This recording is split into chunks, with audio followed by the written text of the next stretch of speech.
Hai, perkenalkan, aku seorang investor atau penanam modal di suatu perusahaan besar di daerah tempat tinggalku. Kali ini aku akan menceritakan kegiatanku.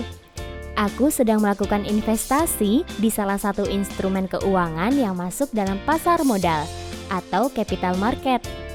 Nah, sebelumnya, apakah kamu tahu apa itu pasar modal?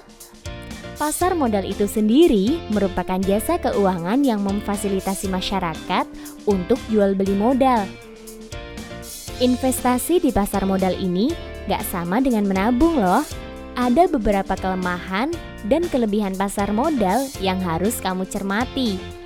Yuk kita kupas materi tentang jenis-jenis pasar modal beserta proses perdagangan hingga mekanisme transaksinya terlebih dahulu. Ayo ikut bersamaku melihat pasar modal di Indonesia. Kita sekarang berada di kantor Bursa Efek Indonesia atau BEI.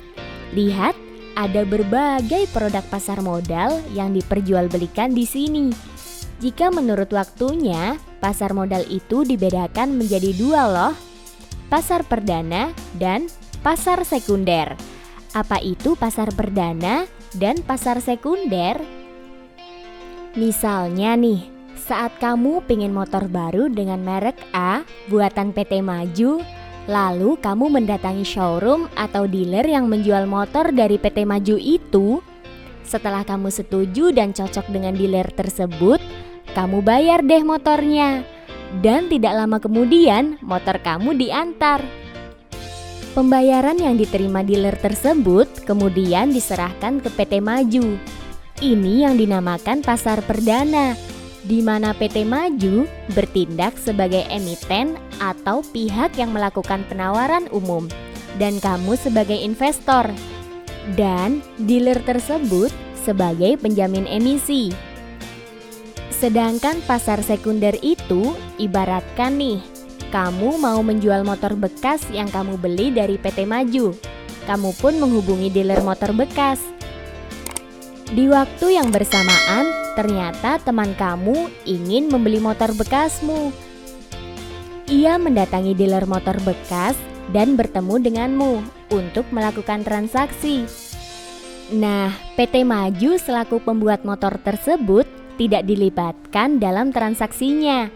Berarti berdasarkan kegiatan itu, kamu dan temanmu berperan sebagai investor. Sementara dealer motor bekas itu berperan sebagai perantara. Kita lanjutkan lagi menelusuri kantor BEI ini ya. Wah, ada yang sedang mengantri di sana. Ternyata mereka sedang mendaftar untuk bisa melakukan transaksi pasar modal.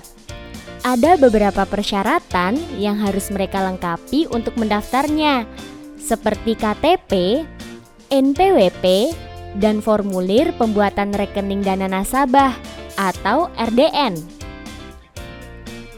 Di Indonesia, proses perdagangan efek di pasar modal dilakukan dengan menggunakan fasilitas JATS atau Jakarta Automatic Trading System. Jika kamu ingin membeli saham, pertama-tama kamu harus menjadi nasabah di perusahaan efek.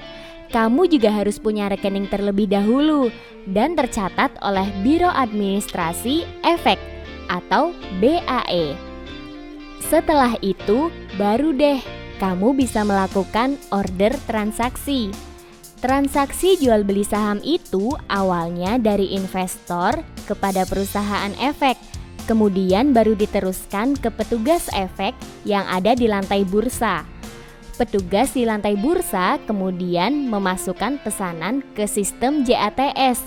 Di tahap ini ada komunikasi jual beli antara broker atau petugas perusahaan efek dan investor. Order yang masuk ke JATS ini bertemu dengan harga yang muncul pada sistem JATS, maka transaksi sudah selesai. Lalu tahap akhirnya itu penyelesaian transaksi. Pada tahap ini ada proses clearing, transfer yang dilakukan oleh KPEI, dan proses lain sebelum investor memperoleh haknya yang berupa uang karena telah menjual saham. Nah, itu tadi penjelasan mengenai jenis-jenis pasar modal serta mekanisme transaksinya. Setelah memahaminya, kamu berminat menjadi investor seperti aku tidak? Jangan lupa pelajari terlebih dahulu ya. Semoga bermanfaat. Sampai jumpa.